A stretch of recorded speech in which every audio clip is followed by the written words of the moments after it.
to the Golden Goat. I'm Ruth Roach, and this episode is very special to me, and I know it will be to you too. It's about a man who is an incredible human, an industry icon. He's a hair genius. He's won British Hairdresser of the Year 4 times, which is unprecedented.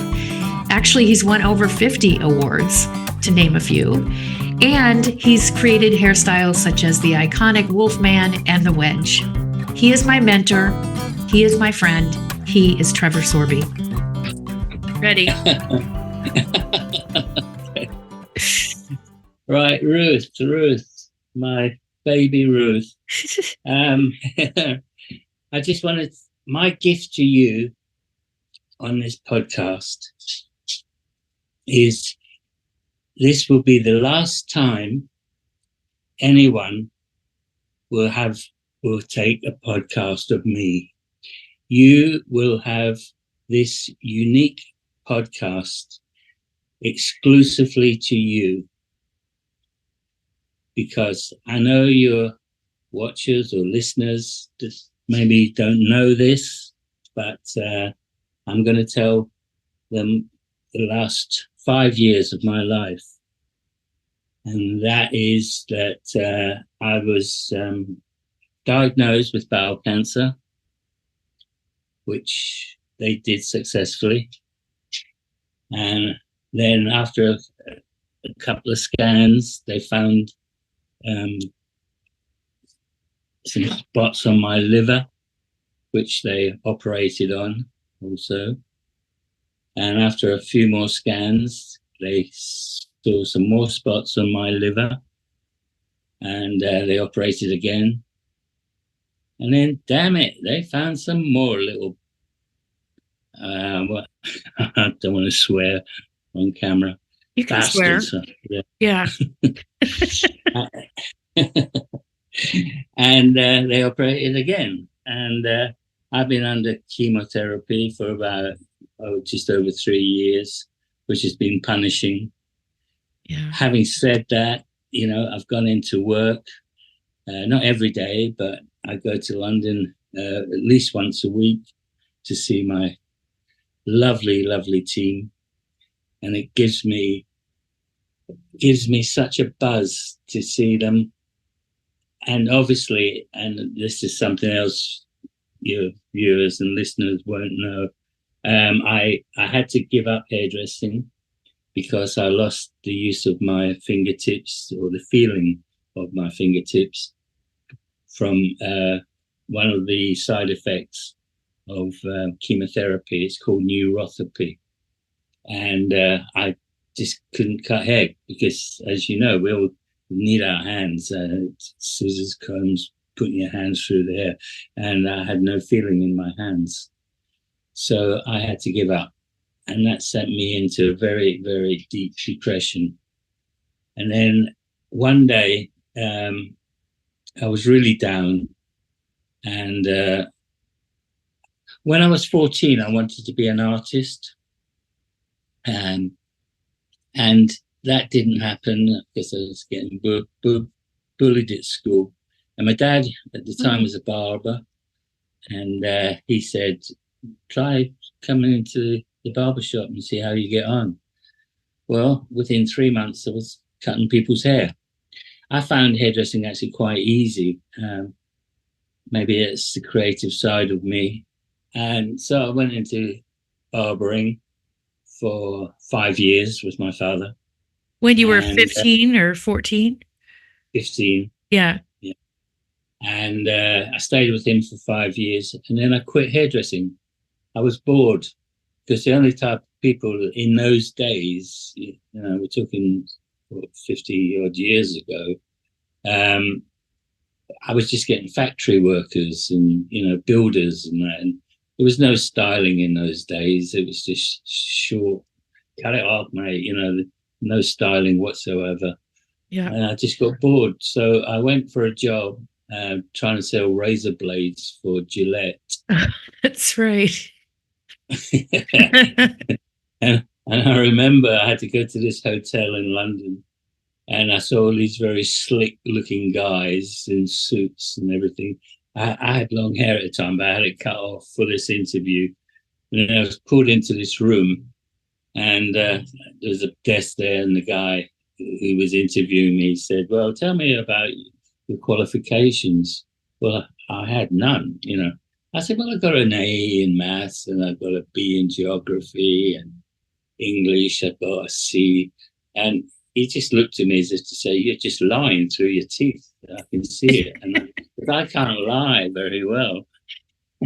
So I didn't get the job. I actually didn't really want the job, but it came with a car, and that's what I really wanted, the car.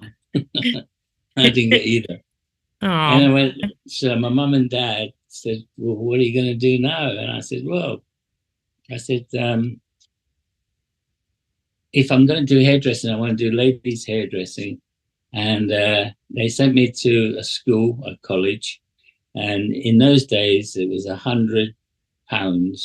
That's probably $150 for 6 months. And on the last day of the college, the principal of the college said, "Trevor, before you go, I just want to say one thing to you." I said, "What's that?" He said, "I see something special in you." I said, "Really?" He said, "Yeah, I think you should go to, a good quality salon." So I went to Vidal Sassoon, and that's where my career started. I was with them for 6 years. Anyway. And that's when that was when the Wedge happened, when you were with them? Yeah, I did the Wedge haircut in 1974. Yeah. And it was the first haircut that got a double-page spread in English Vogue. And in England at the time, it was, and I was young and all of that, it was the clubber's haircut. And the reason it was, because men and women could wear it. It was a big floppy fringe. It was just cut in tight at the back. And it was, it was just for young people, and it was incredibly popular. I think you had a famous lady who was a skater, Dorothy Hamill. Yes. Who had the Wedge haircut. I wore your haircut when I was whatever age I was at that time. I sported one. I did it. It was great. And it was great for spinning. Anyway, my career took off, and I climbed the ladder. I've won every award. I'm looking at them right now. I've got a cabinet full, and there's over 53 or 54 awards from around the world. Wow. 4 of those were British Hairdresser of the Year, which nobody else has done. And I got a medal from the Queen of England. It's called an MBE, Member of the British Empire. And you only get that if you've done something that's been recognized in your industry. So I've achieved everything, that I never even dreamt I would get that far. But it's been a wonderful career. But, and here comes, get your Kleenex tissues ready. On my last scan, the oncologist said, "Trevor, I've got some bad news for you." I said, "What?" He said, "The chemotherapy hasn't worked." So I said, "Right." So I said, "And?" He said, "Well, we can give you more chemo, but that would only it wouldn't last, it wouldn't keep you alive much longer." I said, "So what have I got in time?" He said, 5-6 months. Well, one of those months has gone already. And as I said, this is dedicated to you, this podcast, because this is the last time I will ever do a podcast. And I want it to be for you. Thank you. And maybe that might get you more people on you. So you will own this piece of material, and no one else will ever have it. Oh my God. I just wanted people to know more of you that don't, you know what I mean? And the people that do want to know more about you as well, you know? So keep going. Well, yeah. My life, what I enjoyed most about my life was on stage, and you assisted me many times on stage. And in the last couple of weeks, I've been looking back on some old DVDs of when I was really, I was really on it in those days, and reminded me of who I was then. Yeah. And I'm going to say this out loud because anyone that's seen me on stage and or hasn't, I'm still going to say it. I was good. You were I freaking amazing. I was good because I try. You see, I always tried to think like an audience. I always used to think, right, 100,000, 10,000, it doesn't matter. People come and pay money and they want to go away with something. And I always used to invent hairstyles that people could actually say, yeah, I could do that. Yeah. I made it very easy. I simplified it. And I think I gave them their money's worth. I remember one year I did over 30 shows in America. I got 30 standing ovations. And I mean, it was hard work. I mean, Yeah. it was tough in those days, but I used to use humor, not telling jokes, just funny things that happened to me. I mean, it happens to every hairdresser, you know. But I'd sort of open up and tell them stories that were real, not jokes.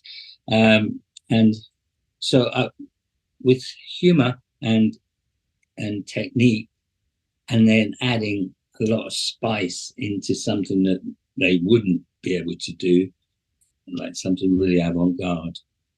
And at the time, I had Shonda Sawyer, who was the choreographer, Amazing. who I spoke to the other day. Yeah. And it was very much a 50-50 thing. She would design the concept and the dances and the choreography and the costumes, and I would do the hair. So it was very much a team effort with me and her. And the other thing that I used to do when I was talking, I had a cameraman on stage at all times. And I used this way of thinking. When the doors open to a hair show, everyone runs to the front. Mm-hmm. Right? They think that's the best seat. Well, you're nearer me, that's for sure. But I wanted the back row to feel they had the best view. Mm-hmm. Now, so therefore, when I was talking, I would talk into the camera lens. Mm-hmm. And that would make everyone, not just in the front row, but more importantly, the back row, it would look like I'm talking to them mm-hmm. as individuals. And that was a technique that is very simple. You think, well, yeah, that's easy. Well, actually, no, I've never seen anyone else do that. Mm-hmm. So I got the audience where I wanted them. I made them feel me, and they could see. I when I talk, I don't bullshit anybody. I talk from the heart, even if it offends people. I don't try to offend anyone, but if I do so happen to offend someone, then, I'm sorry about that. But I think what I'd say is I speak very honestly, and I did a 10-year stint in America, not in one go. I think I was like every 3 weeks I was at home, and then 2 weeks in America, then 2 weeks back in London, and so on and so on, for 10 years. So I was flying back and forth like a yo-yo. And So it was very hard work, getting over jet lag and still coming up with ideas. It pushed me very hard. Anyway, I did it and I enjoyed it. And for me, that was the best part of being a hairdresser. Standing behind the chair was me earning bread and butter. Yeah. That's what put food in my mouth. And, that's what puts food in everyone's mouth that stands behind the chair. I loved the clients. I liked people. And I was good at communicating with people, and I enjoyed it. But that wasn't where my heart was. Part of my heart was there, obviously, but the other part was on the stage and in photographic studios. I love going into the studios and photographing my work and working with really great people, lovely models and top photographers. And do you remember Mark Haveriliak? Yes, I do. I do. Yeah. Well, he did a lot of my pictures. Do you remember the one we did in the East Village when it was like scary to go down there? Do you remember that? Yeah. Yeah. I do. because we had a guy with us that carried a gun. Yeah. Chris, I think his name was. Am I right? I can't remember his name, but I do remember that. Yeah. And I remember just looking around like, are we going to make it? Well, you see, I love that shoot, and I'll tell you why. When you put yourself into a danger zone, I mean, you're not only really aware, but creatively, I got off on that. Yeah. And we wanted these models just to be like street girls. They didn't have like Valentino dresses or anything. They're just like jackets and t-shirts and that. And it's so cool. And I remember we photographed in Times Square where, all the traffic lights there. And we'd say to the model, right, go now. The lights are red. Take a pose. We'll shoot it and run back because there's like 100 cars going to run over you. We did some crazy things. Yeah. But I loved that. I loved it. So I had many good moments. And I also remember, again, putting yourself into a situation that you wouldn't normally do. We went to, we did a shoot in U2, it's a desert in California. Joshua Tree? Joshua Tree, yeah. We hired a big Winnebago and we stayed in a crummy hotel, and we could only shoot in the morning or the evening because that's the only time the light is right. Mm-hmm. Daytime, the midday and all of that, the light is too strong. So we were getting up at the crack of dawn, and you just don't feel like doing hair when you get up. But, I had to push myself in that way. And we were out there for 5 days shooting a set of pictures. Wow. And I loved that. I loved that experience. Again, it was doing something that was, well, I've never seen it done before, certainly in this country. Because we don't have a desert in the UK. Yeah. So, lovely memories. I just want to pipe in really quick about that 10 years that you were doing shows here was the main time I was working with you. I mean, I went other places in the world with you, but those shows that you and Shonda created I have never seen anything like it. Probably never will. And I just Jones for it. I miss it. It's like, if I see one more model walking down the runway, just everybody does the same thing. And I miss that you created a show, with stories and vignettes and things that sometimes like shocked people, but in a good way, it was theatrical. Yeah. Yeah. It was so cool. And I need to do that, I guess.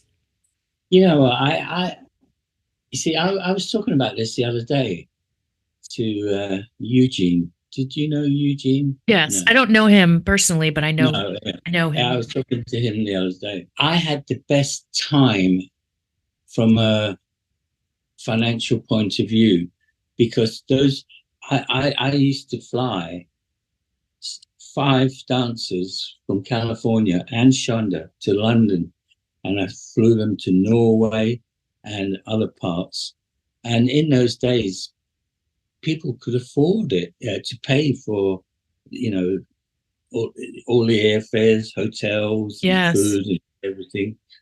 And we just recently did a L'Oreal Color Trophy show. Now I did the 60th anniversary of L'Oreal Color Show, and there was a 90-meter stage. Now that's nearly the size of a football pitch, Oh my and God. yeah, and I had at one point at the end of my show that stage lifted up to the What? ceiling. There was an ice rink underneath, Oh my and God.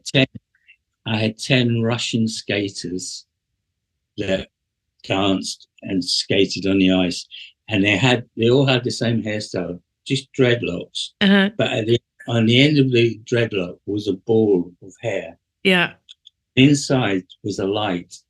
Oh, They had a button, a wire running yeah. down there, and when they were spinning like that, they just press the button and you just see all these lights going on. Oh, Yeah, it was unbelievable. It was one of the best things I ever did. And cool. yeah, I mean, but the budget for that show was, well, I can't imagine. It was well over 1 million, maybe even 2 million, I'm guessing, really. But I had the director of the show. You've heard of Take That, the band? Yes. Yeah. Yeah.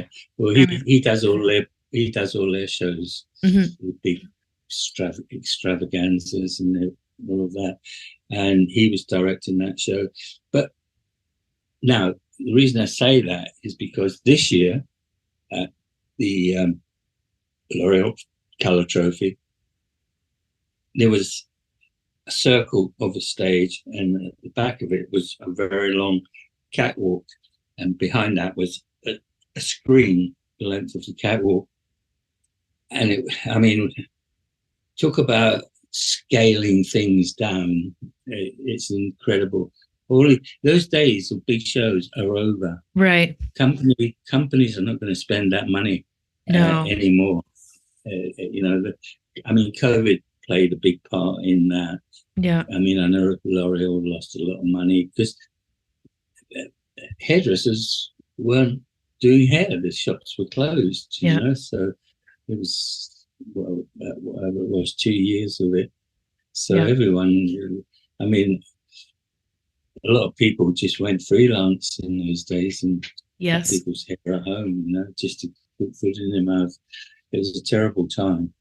But, and after that L'Oreal I got paid £64,000 to do that show, the big one with the ice skating rink. Right, I got £64,000.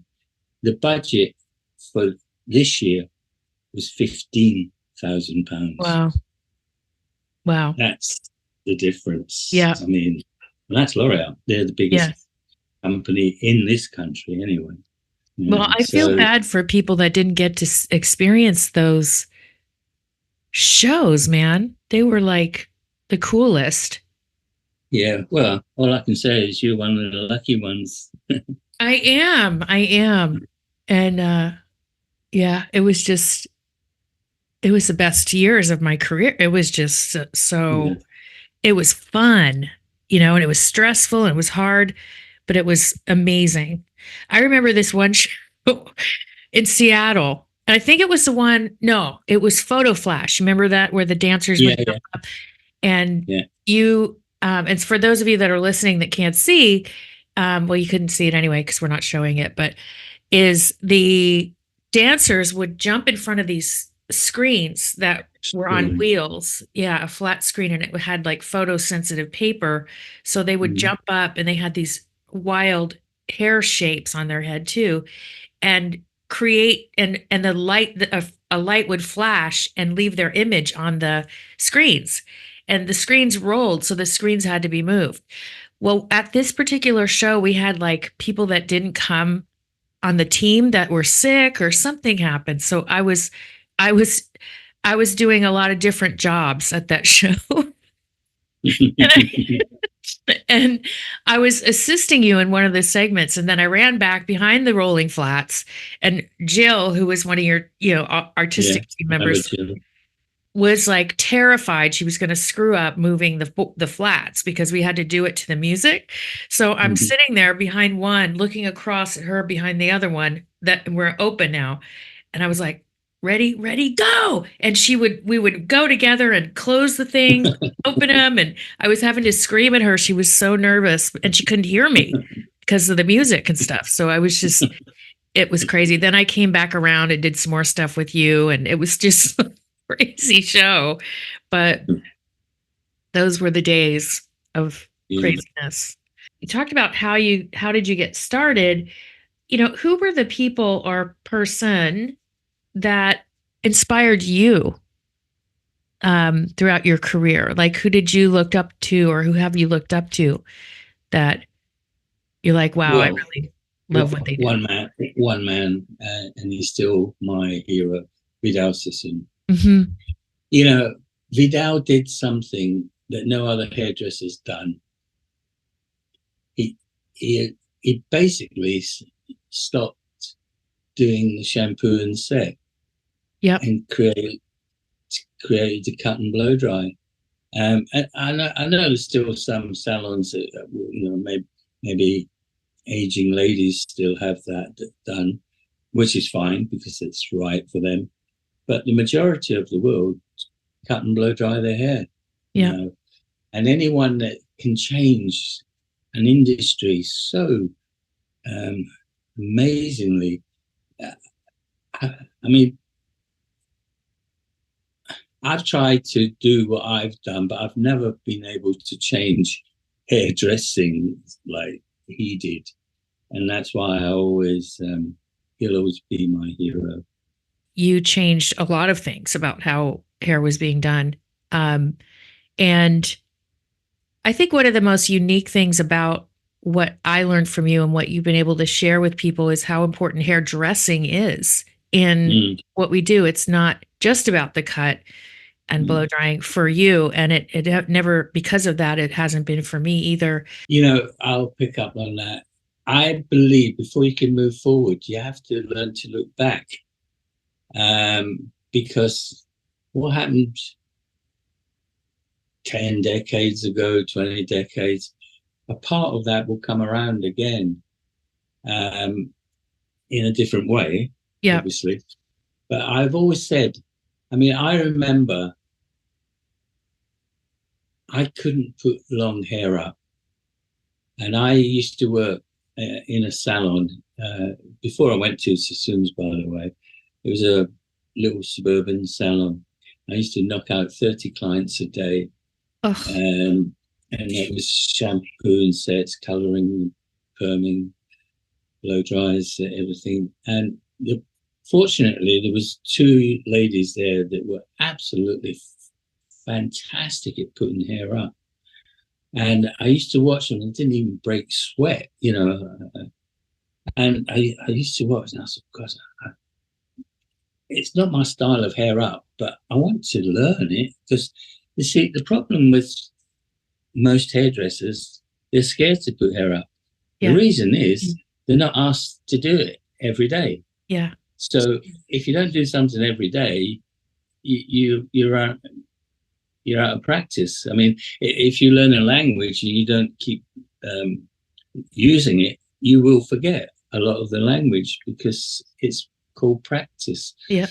And I think some of the great skills that were done years and years and years ago. I used to say to every audience, I said, how many people in here have seen the old black and white films with Rita Hayworth. Yeah.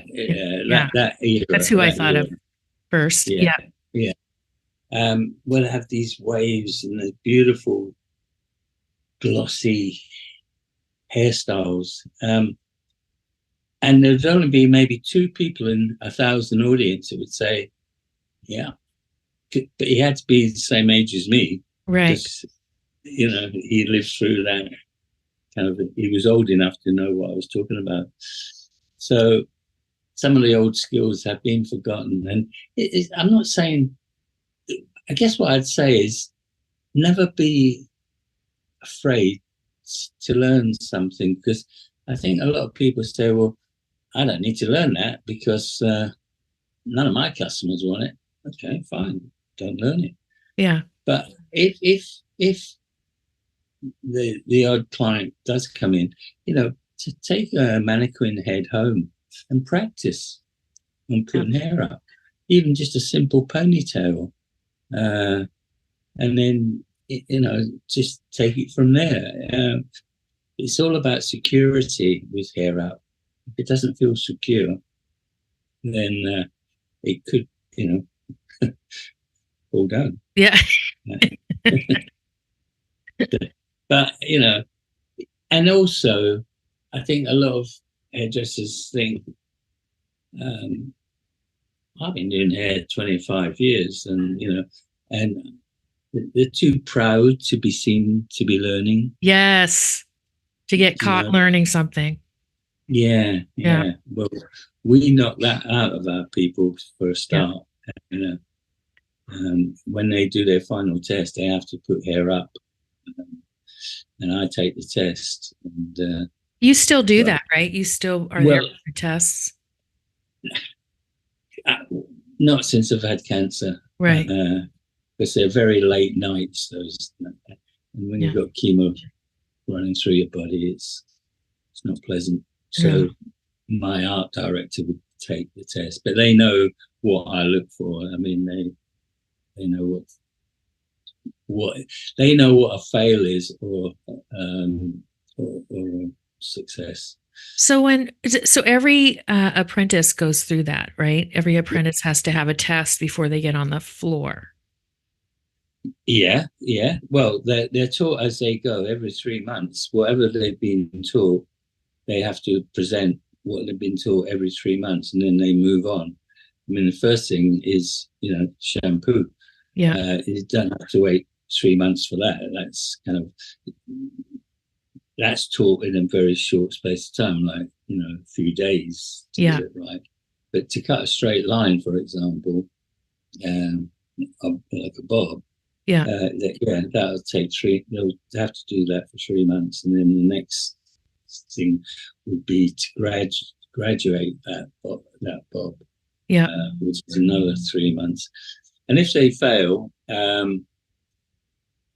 it's one of 2 reasons. It's because they just haven't got the interest. Yeah. Or it's just too much for them.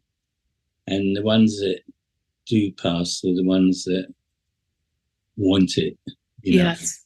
They put themselves through that pain barrier. We don't make it easy at all. Yeah. That's why. And if anyone, any ex-member of staff that I bump into, and I often do, I sometimes say, do you remember the night of your test? He'll say, I'll never forget it. It was a nerve-wracking evening of my life. Yeah. And I like that. Not that I like to see people scared, but I like to see people that are really giving it 100%. For example, if a hairdresser came to me and said, I've got £30,000 worth of clients that I can bring to you. Can I have a job? I said, well, yeah, if you're willing to go through our system. So they said, well, what's your system? I said, well, you bring in 5 ladies that want a commercial haircut. Yeah. Nothing weird or wacky or anything, just normal daily haircut. And I can tell just for that if they're worth taking on, because if they pass that test, they're trained for a month on our techniques and our philosophy, our way of thinking. And at the end of that, they do a final test. Yeah. You have to present 10 finished models in front of me. So when an apprentice, you call them apprentices, right? Well, yeah, that's another name for it. Yeah. Yeah. I like the word apprenticeship. Yeah. It's an old-fashioned word, but it's a very good word because it means you start from the bottom and you learn your craft. Yeah. And it takes years. I mean, you think about it. A doctor can take 7 years to become a doctor. A lawyer can take 6 or 7 years to become a lawyer. These are the people that really want to be what they want to be. And, you have to have a brain power, a skill, a memory bank that's as large as Fort Knox. And, it's a commitment. And I treat my hairdressers, like those lawyers and skilled people, doctors. Yeah. Well, that's why so many great hairdressers have come out of your camp to go on to be, stars in their own right. And I've always admired that about you, that you see so many, not so many people, but the people that you brought up that, that you've trained and all that go through everything. They're your artistic director, and then they go on to something else. And I remember when I was with you and I went on to Redken, I had an opportunity, and you had said to me, it's time for you to go. It's okay. It's time for you to fly. And things were going different here in the US with your product line and all that stuff. So it was a weird time for that. But, that permission, or that go fly, little one, or whatever, that the permission that you gave me, and I'm sure others, to do is very kind of unique. Instead of it being parting on weird ways or bad ways, it was just like a natural progression. And I thank you for that. And I think it's really cool, because a lot of people, because of ego, would not be okay with that, Yeah. You see, I don't mind losing anyone, actually, as long as they go that way and not that way. Yeah. A lot of hairdressers think the grass is always greener somewhere else. And that's quite a normal thing, I guess. Well, they come to me actually and say, look, Trevor, all big companies have always snapped up my staff, Poach? Yeah, that's another word for it. Yeah, when they poach my team, because they can see that they're ready, and I'm ready to let them go, because you know what? I've still got somebody coming up from underneath to replace them. Yeah. And as I say, all I wish is that they make the right move.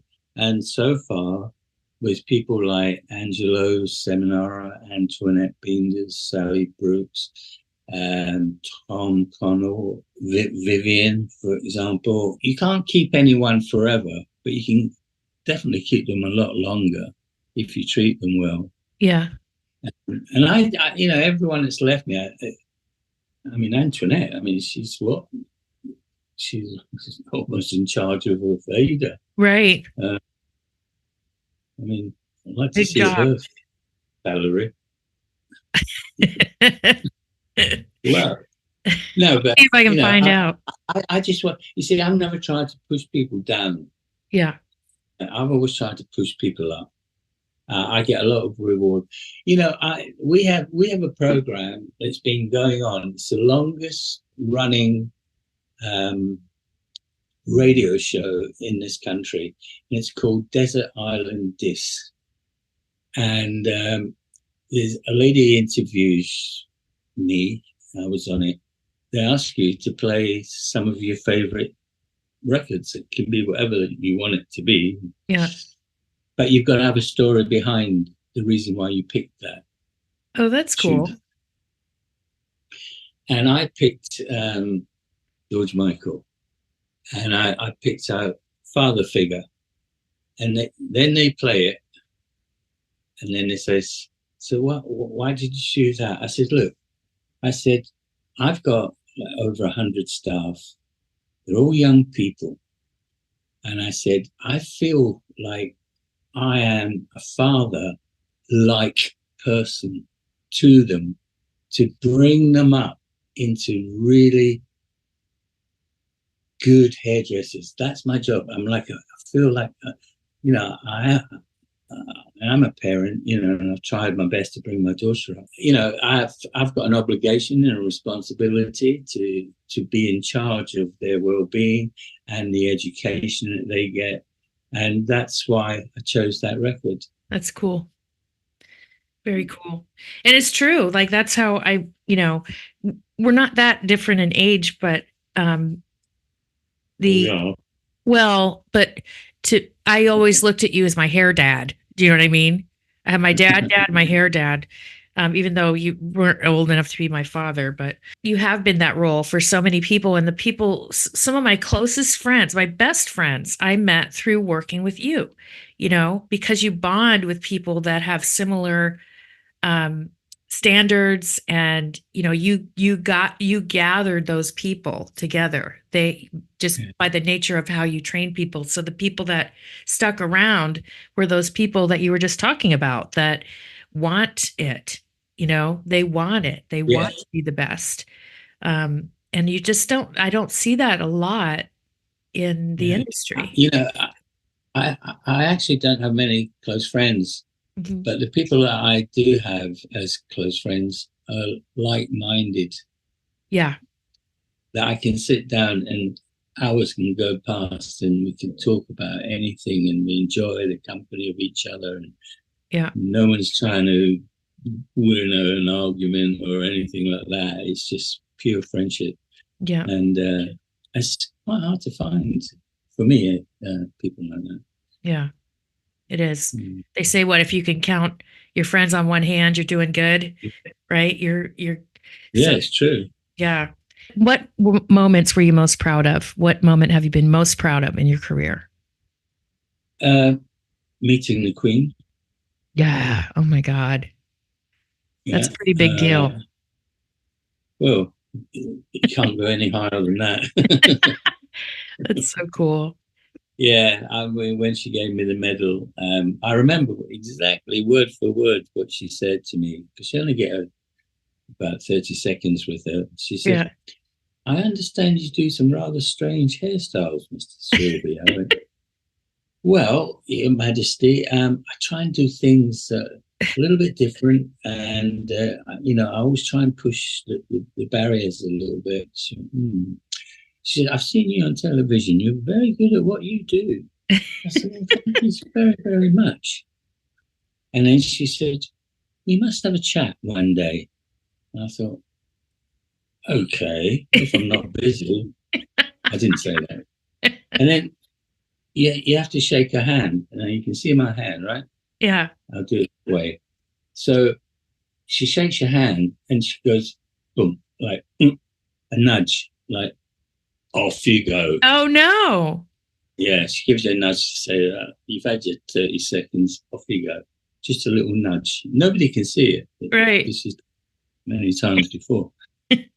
So, and that was it. And anyway, 2 weeks later, I get a call from Buckingham Palace and she wanted to talk to me. And anyway. What did she want to talk to you about? Well, there was a lot of politics. There are a lot of politics in Buckingham Palace, which I found out. But that's beside the point. But she wanted me to be her hairdresser because they wanted to. A lady called Angela Kelly, who was her PA, was not getting on with the hairdresser that was doing her hair for 10 years. Yeah. And they decided, or Angela decided, that I would replace him. Yeah. But I was in her company for about 45 minutes. Mm-hmm. Not even the Prime Minister gets 45 minutes with her. They get 10 minutes. Yeah. That's So amazing. anyway, we're chatting away about her hair and stuff. And yeah, I felt something on the back of my leg. And I thought, what's that? And I had my peripheral vision. I could see it's one of her corgi dogs. She Oh, had yeah. like eight corgis. Yeah. Oh, God, I hope he doesn't piss up the back of my leg in front Right. of your mum. Which he didn't, but yeah, I just had that horrible thought go through my head. Yeah. Anyway, it didn't happen. I didn't accept the job because, you know, I was too busy running my businesses, you know, and because you have to drop everything for her, you know, and in those days, because it was 2004. Yeah, 2004. She's very, very, very much alive, obviously. But she was doing tours of Australia, America, and you had to be with her all the time. I just couldn't afford the time. Yeah. So that's amazing, though. What an honor. Yeah. And I felt very honored and very special, but I had to be realistic as well. Yeah. You know? The guy that was going to leave the job of doing the Queen's hair, they reinstated him, and but he still works for me in the salon. Oh, okay.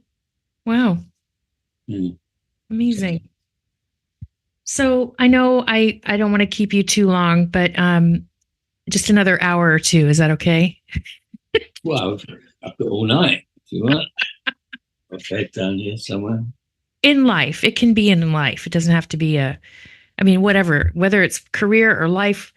What are some of the most, or one of the most important lessons that you've learned in this world? Try to be, it sounds pretty obvious, but try to be a nice person, a caring person. You know, I've got a charity where I used to do some work in a hospice, and I used to go there once a month and cut people's hair and everything, and cut wigs for them. It's all voluntary work. I really cared about people, to be humble. You know, I'm not a show off. I don't see myself like other people see me, but I try very hard to be a nice guy. And honesty, I think honesty is something that's really important. Even if people don't like it, you have to sometimes say the way it is. Yeah. You know, and that running a business, there's a honesty can, if you're having to discipline somebody, there's a way of doing it, you know, with dignity, to not to crush the person, but just say, look, man, you made a mistake. You have to admit that, you know. Yeah. But you know, learn from that mistake. Don't make it again. And if you just talk it through calmly, with a caring attitude, they'll remember that more than you know, hammering them into the ground. Yeah.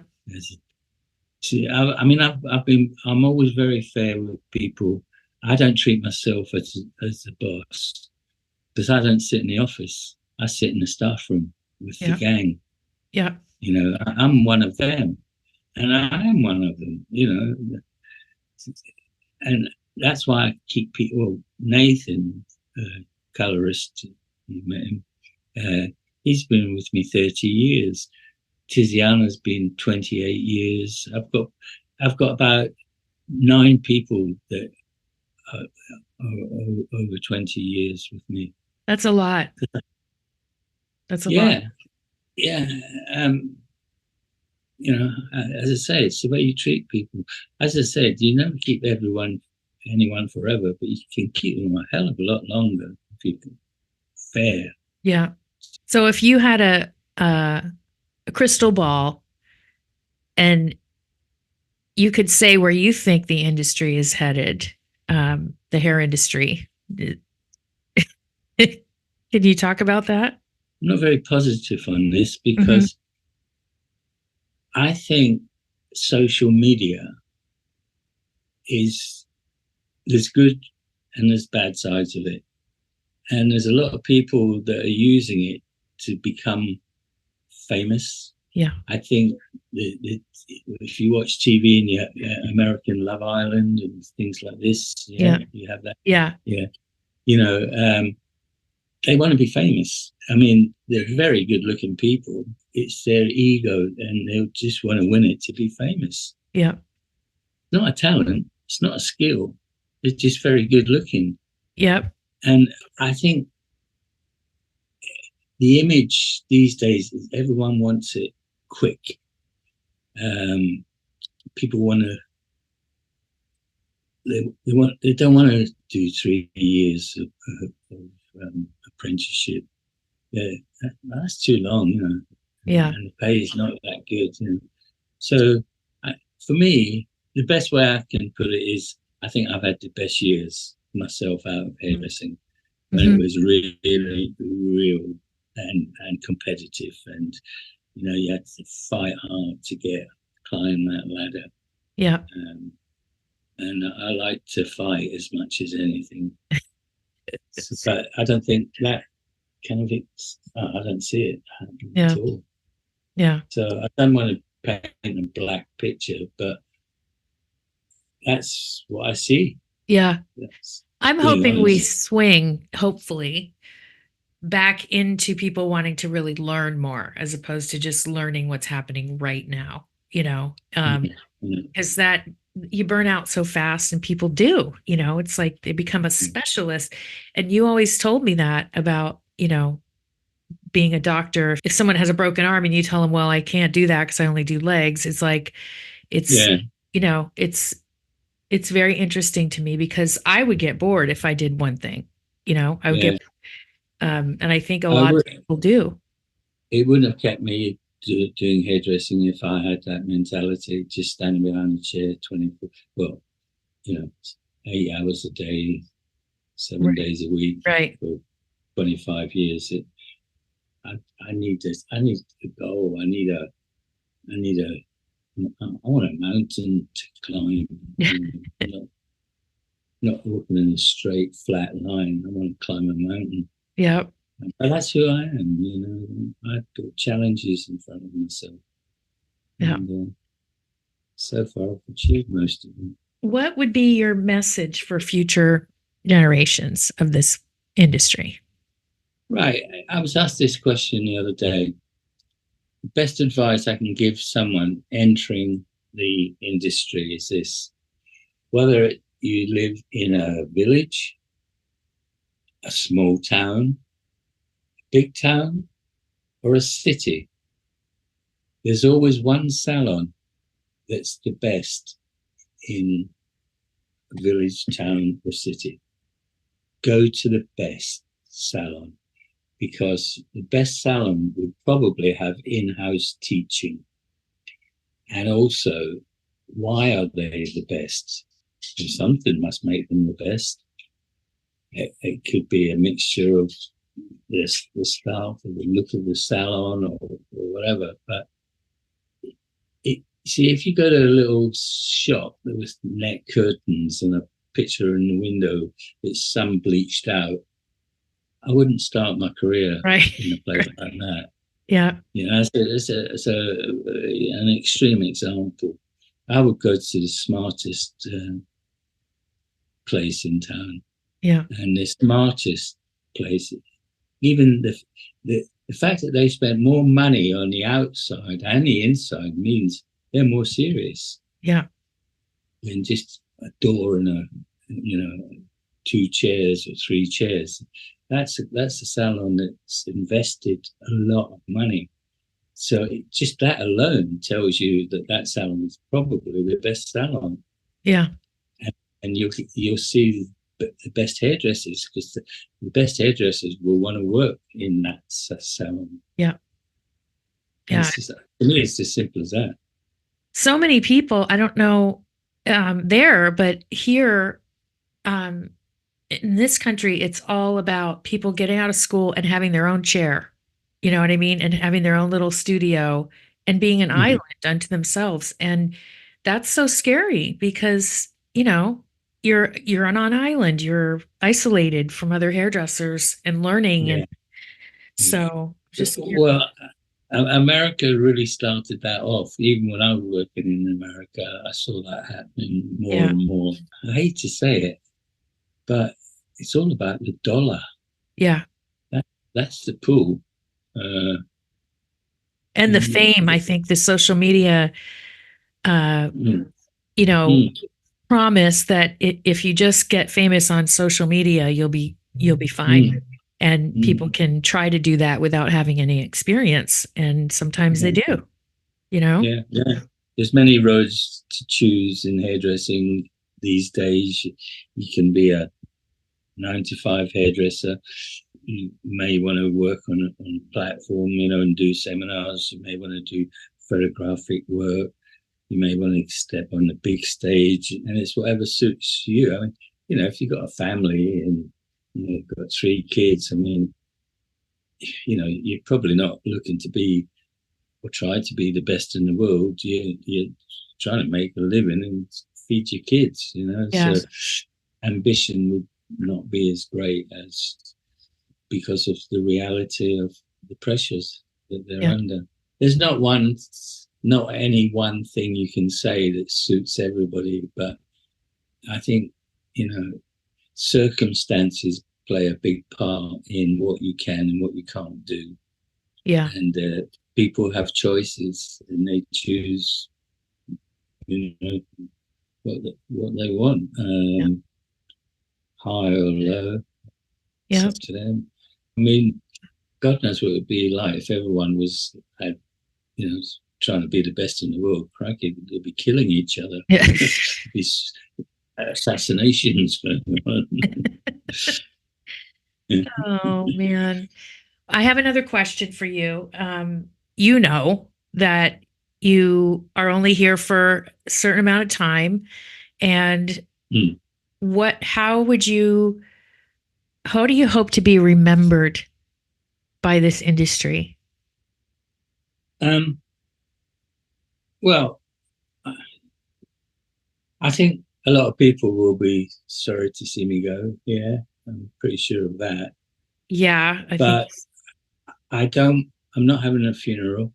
I'm going straight from the hospice to the incinerator. My wife's not even going to be there.